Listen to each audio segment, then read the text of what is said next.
The senior senator from Iowa. Thank you, Madam President. As a leading advocate for lower drug prices in the Senate, number one, I've hauled big pharma and pharmacy benefit managers executives before my committee of Congress. Second, I led a 2-year bipartisan investigation into insulin price gouging.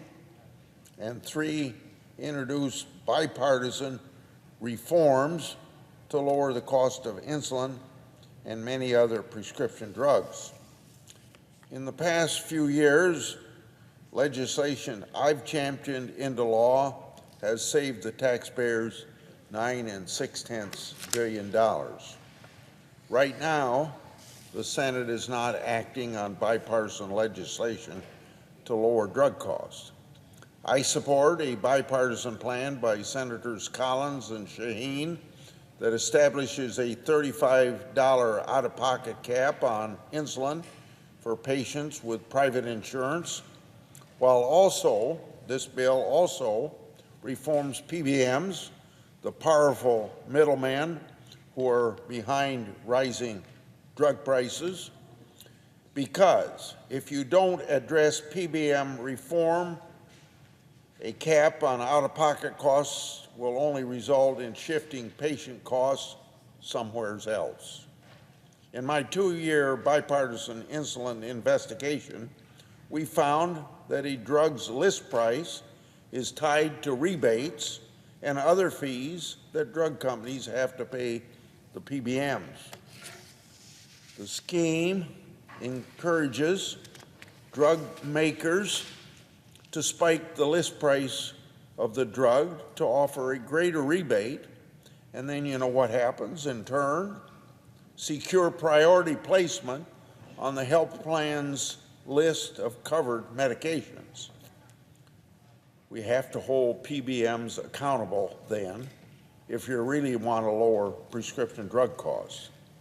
In 2018, I called on the Federal Trade Commission to assess consolidation in the pharmaceutical supply chain and its impact on drug prices.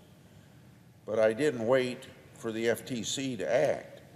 I introduced the prescription pricing for people with Senator Cantwell, and it was approved out of the Judiciary Committee unanimously last year. A few months ago, the FTC agreed to conduct a study of PBM business practices. This is very welcome news, but the FTC needs to complete this study and do it in a timely way. Last week, I asked FTC Chair Khan about when the PBM study would be completed. Chair Khan didn't commit to a date. While we need more sunshine on the PBMs, we don't need to wait to take some action. Senator Cantwell and I have introduced the Pbm Transparency Act, and it's been approved by the committee's chief chairs, the Commerce Committee, on a 19-9 vote.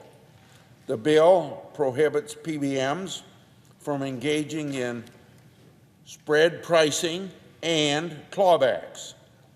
Both spread pricing and clawbacks are actions that game the system and hurt consumers.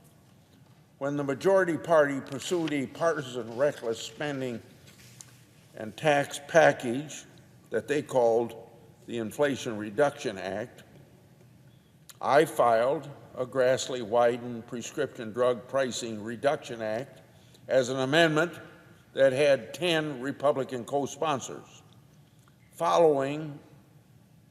I did that in order to show that the majority party could have chosen a path to pass drug pricing reform on a bipartisan basis if the majority wanted to do that.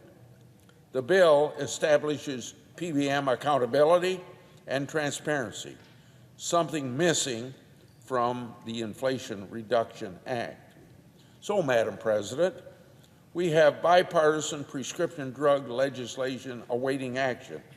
We don't have to wait till 2026 for what happened in August in the Inflation Reduction Act to get anything done, because that doesn't take effect until 2026. This includes the bipartisan plan to lower insulin prices and my two bills to hold PBMs accountable. That's what we need bipartisan action in the United States Senate on. I've also led out of the Judiciary Committee 3 bipartisan bills to establish more competition to lower prescription drug prices. They save taxpayers a combined $1.9 billion. So, Madam President, the Senate must act on 6 bipartisan bills. Collectively, they lower insulin costs. Secondly, hold PBMs accountable. And lastly, establish more competition to lower prescription drug prices. I yield.